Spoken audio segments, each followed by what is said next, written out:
Yo, what's up everybody? Jumping here, and today I am back on some Monster Hunter World, and I wanted to talk about the updated Witcher quest, and primarily the Ancient Leshen, because this is a pretty difficult fight, and I know that some people might be having trouble, so I wanted to show you guys a couple builds that you can use to dramatically up your chances of defeating this monster, especially if you are a solo player. Ever since I came back to playing this game again, I've been exclusively a solo player. So when something comes out, I'll respond to SOSs. Sometimes you get on really good teams, other times you don't.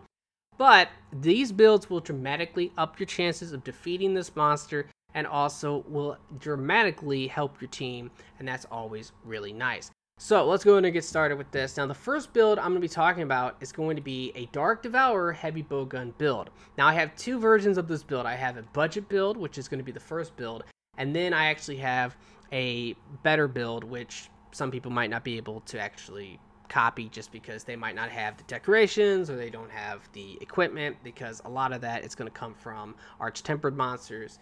So you get the idea. Now for the actual heavy bowgun itself, you definitely want to have double recoil suppressor, and you want to have the shield so you can block. And the augmentations, you want to have health regeneration. You can get a lot of health back with this weapon. Now the main ammo we're using is going to be sticky ammo 3.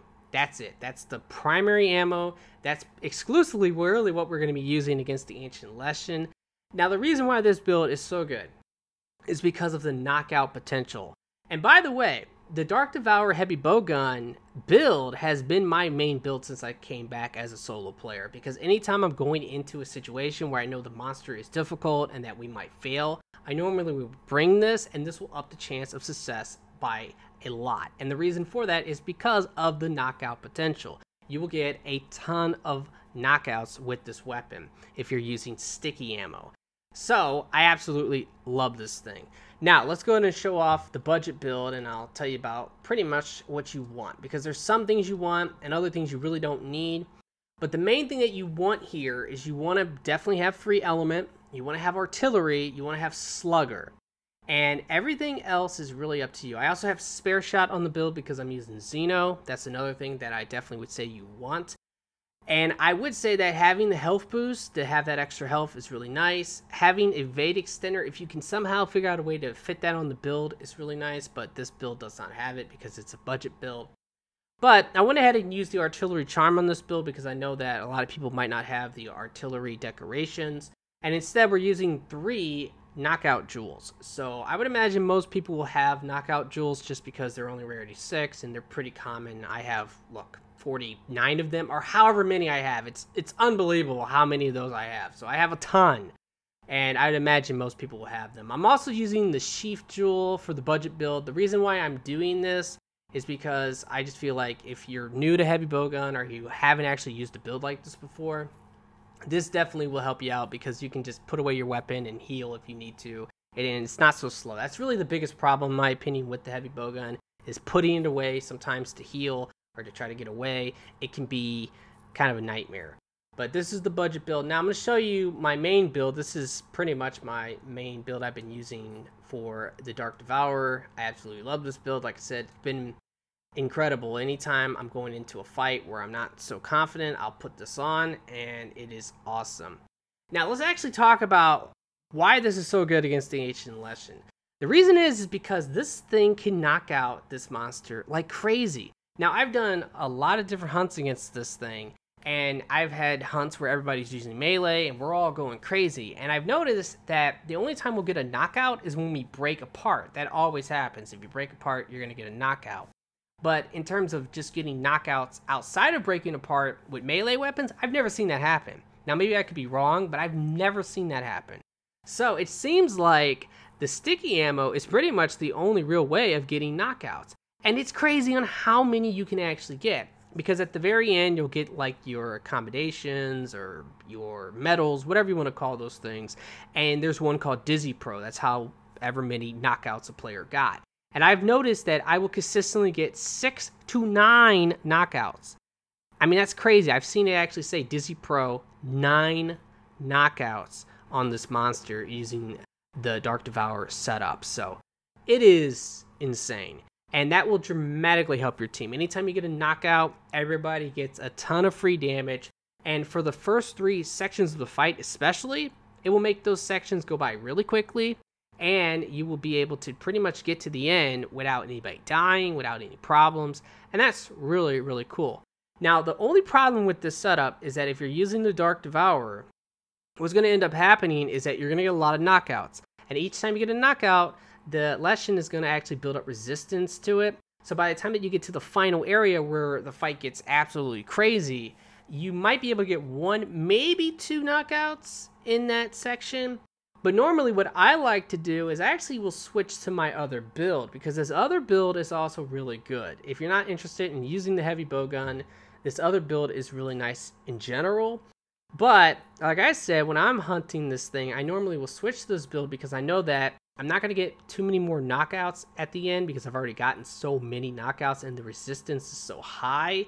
Plus, it's so crazy and hectic, I actually want to be support. I want to help my team out and try to keep them alive as best as I can. So that is when I will go ahead and switch over to a sword and shield build. Now, the weapon is actually completely up to you. You can really use whatever weapon you want. I would recommend something that you could put away right away so that you can heal and use items. And that's why I'm using the sword and shield, is just because it's the best at that. And I really do like sword and shield. I've always been a big fan of sword and shield, so it's just something that I like. But if you hate sword and shield, you can use something else like dual blades or long sword, whatever it might be. But the point is that this setup is amazing as well. Now, this is also a really easy setup because the only gamma set that we're using here is actually the Empress helmet. That's it. Everything else is beta. And it's all the same set. It's the entire Empress beta set pretty much. And what's really nice about this setup is that this setup will allow you to get a ton of decoration slots. I mean, it's crazy on how many decoration slots you get.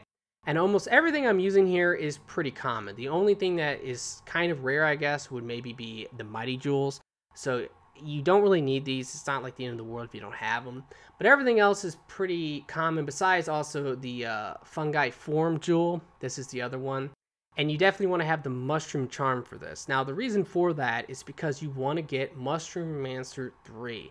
Because that is so nice. You're able to use mushrooms to heal your teammates. You can get 10 max potions, which is always really good to help you stay alive.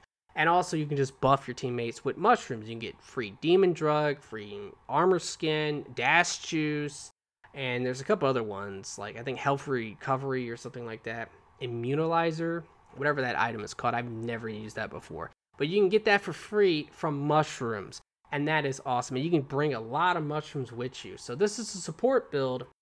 Now, the weapon that I'm using is the Kiar Slicer Numb. Now, you do not need that if you're interested in using sword and shield, because you're thinking, okay, final part of the fight, and I'm just going to be healing primarily. Well, the thing about that is that I'm using the numb because of the paralyze. Now, if no one is using paralyze throughout the fight, and I'm using the Dark Devourer, for example, I'm getting knockouts, by the end, I'll probably be able to get 1 or maybe 2 paralyze off before the monster will actually die.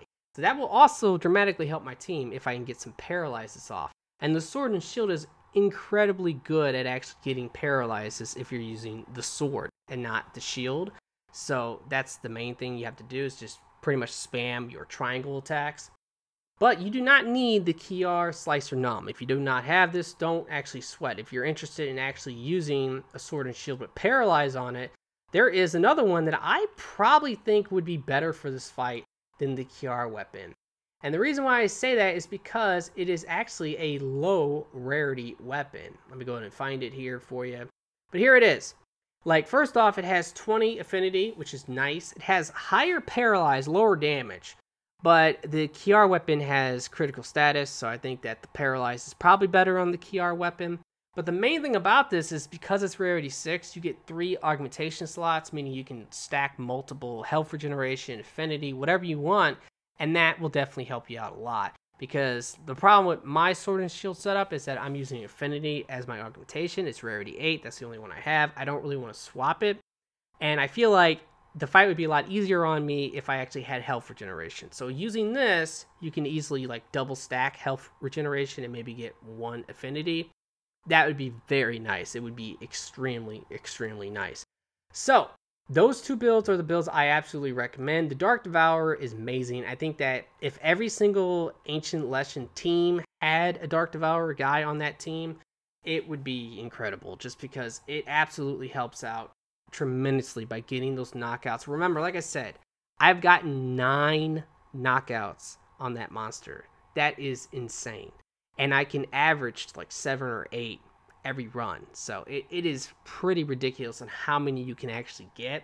And that will just make the fight so much easier. And then once you get to the end of the fight, I definitely do think you 100% want to have an amazing support build if possible. And having Mushroom-mancer is really nice. Being able to use your potions, being able to use the mushrooms will dramatically help your team out. And if you are going to use a weapon and you're using a support build, I pretty much would probably recommend Paralyze, just because you can probably get that off at the end, which will help your team out.